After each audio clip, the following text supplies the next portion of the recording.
জলবায়ু পরিবর্তন মোকাবেলায় নিজেদেরকে উদ্যোগ নিতে হবে, বৃক্ষরোপণ অভিযানের উদ্বোধনীতে প্রধানমন্ত্রী। সারা দেশে বৃক্ষ মেলা সহ নানা কর্মসূচি। 3 সিটিতে চলছে নির্বাচনী প্রচার, বরিশালে বিএনপি প্রার্থীর ইশতেহার ঘোষণা।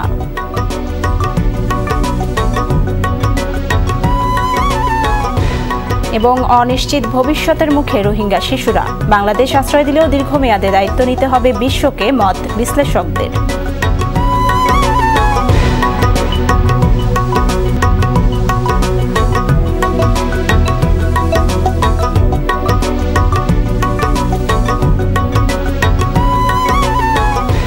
আসসালামু আলাইকুম, স্বাগত আরটিভির জেলা সংবাদে। শুনছিলেন শিরোনাম, আপনাদের সাথে আছি আমি ফারজানা নিশি।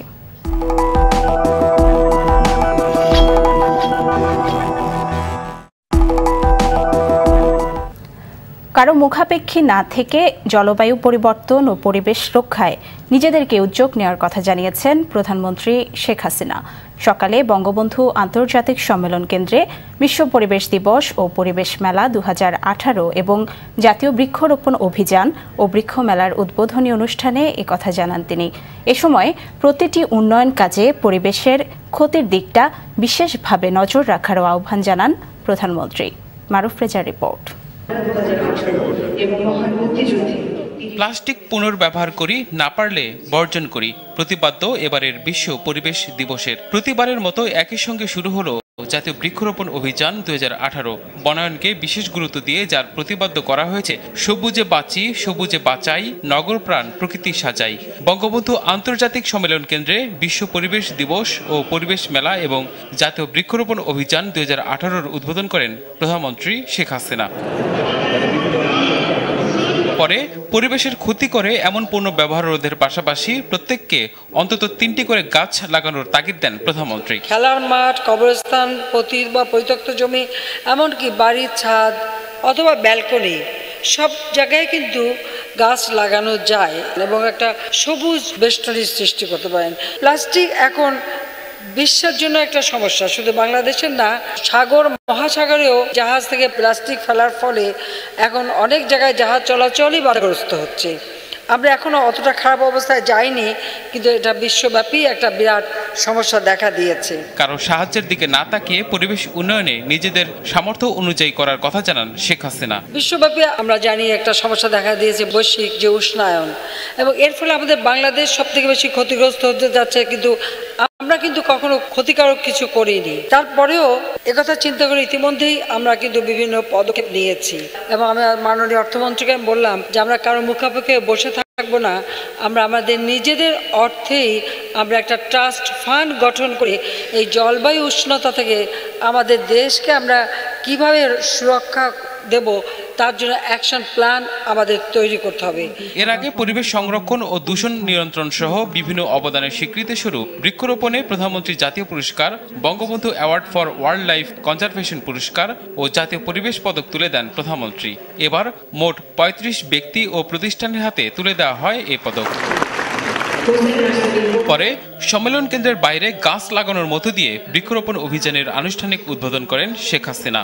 এবার 30 লাখ শহীদের সম্মানে সারা দেশে 30 লাখ গাছ লাগানোর উদ্যোগ নিয়েছে সরকার। মারুফ রেজা, আরটিভি, ঢাকা। এদিকে সারা দেশে শিক্ষা প্রতিষ্ঠান সহ বিভিন্ন সরকারি বেসরকারি সংগঠন বৃক্ষরোপণ কর্মসূচি শুরু করেছে।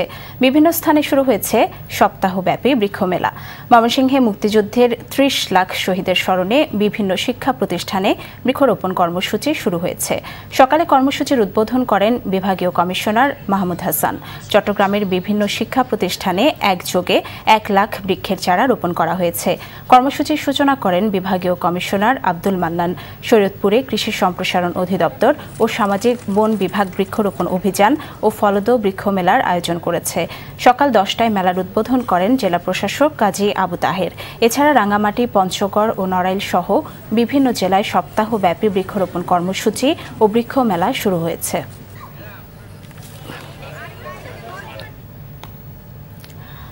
আন্দোলনে ব্যর্থ হয়ে বিএনপি যে কোনো ইস্যু পাওয়ার জন্য ক্রেজি হয়ে গেছে বলে মন্তব্য করেছেন সড়ক পরিবহন ও সেতুমন্ত্রী ওবায়দুল কাদের। এ সময় তিনি বলেন, সত্যতা যাচাই না করেই বিএনপি হুট করে মন্তব্য করল বাংলাদেশ ব্যাংকের ভল্ট থেকে স্বর্ণ লুট হয়ে গেছে, অথচ ব্যাংক থেকে বলা হয়েছে ভল্ট থেকে গায়েব হওয়ার মতো কোনো ঘটনা ঘটেনি। যেটা হয়েছে সেটা ক্ল্যারিক্যাল এরর। দুপুরে সড়ক ও জনপথ বিভাগের গাজীপুরের টঙ্গীর উপবিভাগীয় কার্যালয়ের সভাকক্ষে ঈদুল আজহা উপলক্ষে যানজট নিরসনে করণীয় বিষয় সভায় তিনি এসব কথা বলেন।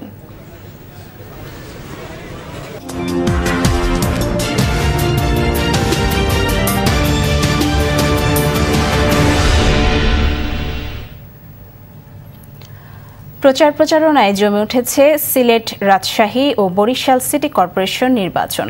ভোটারদের দ্বারে দ্বারে ভোট চাইছেন প্রার্থীরা। 3 সিটির মেয়র প্রার্থীরা আশ্বাস দিলেন নির্বাচিত হলে উন্নত নগরী গড়ে তোলার। বরিশালে ইশতেহার ঘোষণা করেছেন বিএনপির মেয়র প্রার্থী। প্রতিনিধিদের তথ্য ছবিতে আপেল শাহরিয়ারের রিপোর্ট।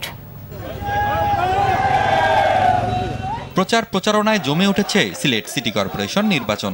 নগরীর বাগমারি নুরানি মসজিদ, বর্ণমাল পয়েন্ট ও শামীমবাদ এলাকায় গণসংযোগ করেন আওয়ামী লীগ প্রার্থী বদরুদ্দিন আহমদ কামরান। নৌকার পক্ষে একটা বিশাল গণজোয়ার সৃষ্টি হয়েছে, মানুষ স্বতঃস্ফূর্তভাবে নৌকাকে সমর্থন জানাচ্ছে। নগরীর মদিনা মার্কেট এলাকায় গণসংযোগ করেন বিএনপির মেয়র প্রার্থী আরিফুল হক চৌধুরী। তার সঙ্গে কেন্দ্রীয় ও স্থানীয় নেতৃবৃন্দ উপস্থিত ছিলেন। জনগণের মধ্যে যে স্বতঃস্ফূর্ত আছে সেই জিনিসটাকে, সংখ্যাটাকে দূর করতে হবে ইমিডিয়েট, এবং কোনো ধরনের আসনী সংখ্যার জন্য সিলেটে না ঘটে। রাজশাহীতে সিটি নির্বাচনের প্রচার প্রচারণায় সকাল থেকেই মাঠে নেমেছে আওয়ামী লীগ ও বিএনপির মেয়র প্রার্থী। আওয়ামী লীগের মেয়র প্রার্থী নগরীর নওদাপাড়া বাজার থেকে গণসংযোগ শুরু করেন। এদিকে ডাশমারি, খোঁজাপুর, গোরস্থান থেকে গণসংযোগ শুরু করেন বিএনপির মেয়র প্রার্থী। নাগরিকরা, ভোটাররা তারা পরিবর্তন চান এবং পরিবর্তনের মানুষ হিসেবে তারা আমাকে যেহেতু একবার তারা পেয়েছেন, কিছু উন্নয়ন দেখেছেন, আমাকে তারা আমাকে ভোট দিয়ে জয়যুক্ত করতে চান। আমরা এই নির্বাচনে একটা নির্বাচনী যুদ্ধ সরকারের বিরুদ্ধে আমরা প্রতিষ্ঠিত করতে চাই জনগণকে সাথে। এদিকে বরিশাল নগরকে সন্ত্রাস ও মাদকমুক্ত করা সহ 28 দফা ইশতেহার ঘোষণা করেছেন বিএনপির মনোনীত মেয়র প্রার্থী মুজিবুর রহমান সারওয়ার। নদী খাল সচল রেখেই বরিশালের উন্নয়ন নিশ্চিত করতে হবে। Apple Shahriar, RTV। দর্শক, বরিশালে নির্বাচনী প্রচারের খোঁজ খবর রাখছেন আমাদের সহকর্মী আলী জসিম। টেলিফোনে সরাসরি যোগ দিচ্ছেন তিনি। জসিম, প্রার্থীদের প্রচার প্রচারণা কেমন দেখতে পাচ্ছেন? আর বিএনপির মেয়র প্রার্থী তো ইশতেহার ঘোষণা করেছেন, তো ইশতেহারে আসলে কি কি বিষয়ে প্রাধান্য পাচ্ছে?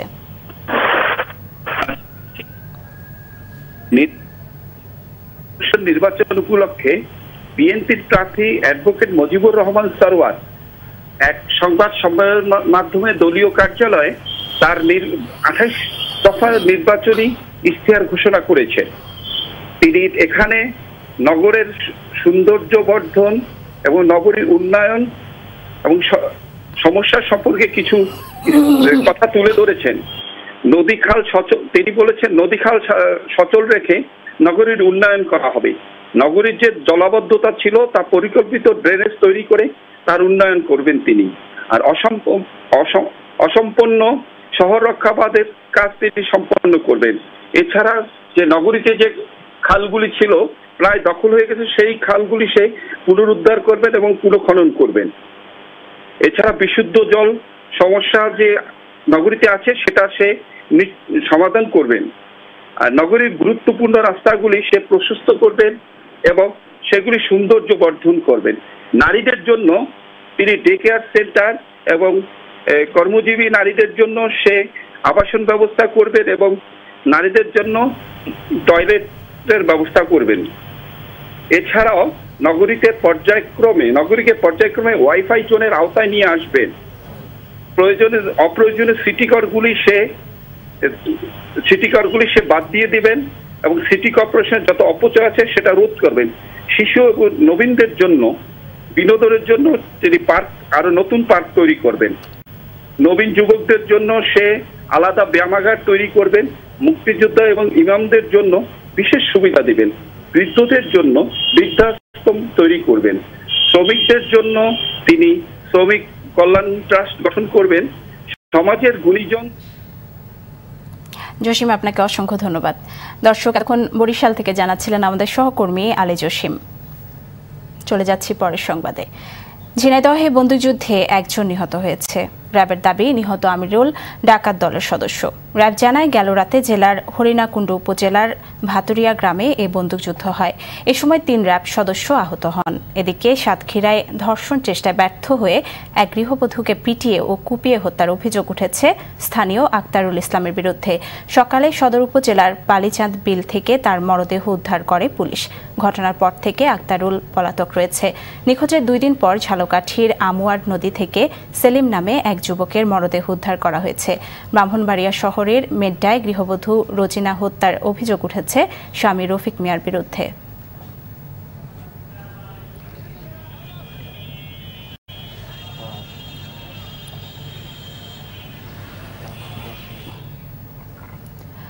দিন যত গড়াচ্ছে তত যেন অনিশ্চিত হচ্ছে রোহিঙ্গা শিশুদের ভবিষ্যৎ। নিজ দেশ মিয়ানমারে চরম নৃশংসতার শিকার হলেও সেখানেই ফিরে যেতে চায় তারা।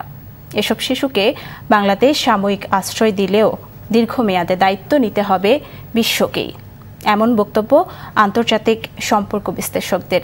তারা বলছেন, রোহিঙ্গা শিশুদের অন্তত শিক্ষা ও স্বাস্থ্যের মতো মৌলিক অধিকারগুলো নিশ্চিত করতে পারলে উগ্রবাদে ঝুঁকে পড়ার ঝুঁকি অনেকটা কমবে। কক্সবাজারের কুতুপালংয়ের রোহিঙ্গা শিবির ঘুরে এসে জানাচ্ছেন মুক্তা মাহমুদ। ছবি তুলেছেন শেখ শাহনেওয়াজ। মিয়ানমার থেকে পালিয়ে আসা এসবের শিশু এবং এদের পরিবারের কাছে জীবন যেন কেবল দীর্ঘশ্বাস। ঘর পুড়তেছিল, আমি সবাইকে ফেলে চলে এসেছি। এখানে সারাদিন ঘুরে বেড়াই আমি। এরা নিজ দেশ মিয়ানমারেই ফিরতে চায়, সেখানকার স্কুলেই পড়তে চায়। চেনা ভূমি ছেড়ে অন্য দেশে পরবাসী জীবন শিশু মনও মানে না। এখানে আমার মন বসে না, এখানে স্কুলেও যাই না, আমার কিচ্ছু ভালো লাগে না। তোমার নাম কি? বাড়ি কই তোমার? শরণার্থী শিবিরে আশ্রয় নেয়া রোহিঙ্গা নারীদের অনেকে নতুন মা হয়েছেন, অনেকে মা হবেন। অনাগত সন্তানের ভবিষ্যৎ নিয়ে তারা সবাই চিন্তিত। আগে আমার 3 সন্তান ছিল, এদেশে আসার পর আবারও যমজ হয়েছে। এখন আমি চিন্তিত, এদের বাবা নেই, কোনো কাজও নেই। কতদিন কাজ না করে চলতে পারবো জানি না। আল্লাহ জানেন কি হবে। আমি আমার দেশে যেতে চাই। নির্মমতার শিকার প্রতিটি শিশু মানসিকভাবে ক্ষতবিক্ষত। তা থেকে তাদের বের করে এনে সুন্দর ভবিষ্যৎ গড়তে মানসিক সহায়তা জরুরি বললেন এই বিশ্লেষক।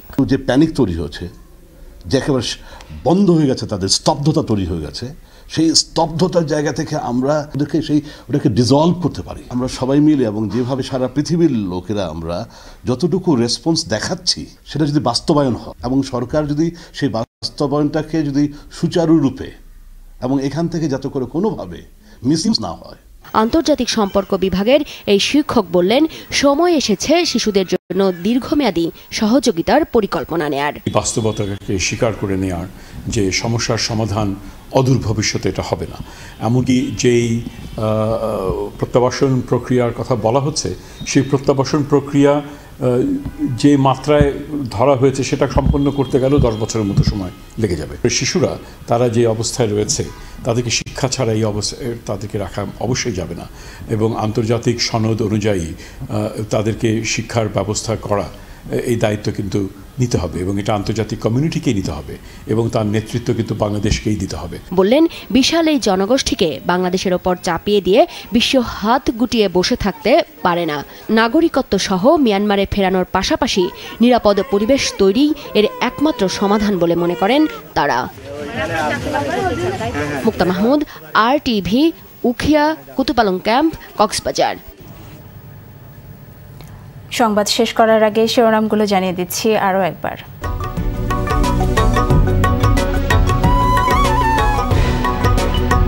জলবায়ু পরিবর্তন মোকাবেলায় নিজেদেরকে উদ্যোগ নিতে হবে। বৃক্ষরোপণ অভিযানের উদ্বোধনীতে প্রধানমন্ত্রী।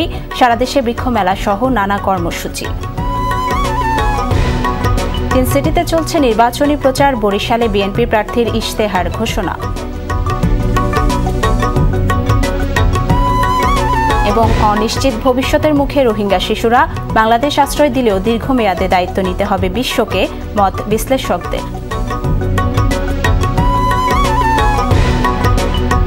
জেলার সংবাদ এ পর্যন্তই। আরটিভির সবশেষ সংবাদ জানতে যে কোনো মোবাইল ফোন থেকে 4141 নম্বরে ডায়াল করুন। আর মোবাইল ফোনে সংবাদ দেখতে অ্যাপ স্টোর, গুগল প্লে বন্ধু স্টোর থেকে ডাউনলোড করুন আরটিভি অ্যাপস। এছাড়াও তাৎক্ষণিক ও বিনোদন সংবাদ জানতে বিশ্বের যে কোনো প্রান্ত থেকে ভিজিট করুন rtvonline.com এবং youtube.com/rtvnews। সাথে থাকার জন্য ধন্যবাদ সবাইকে।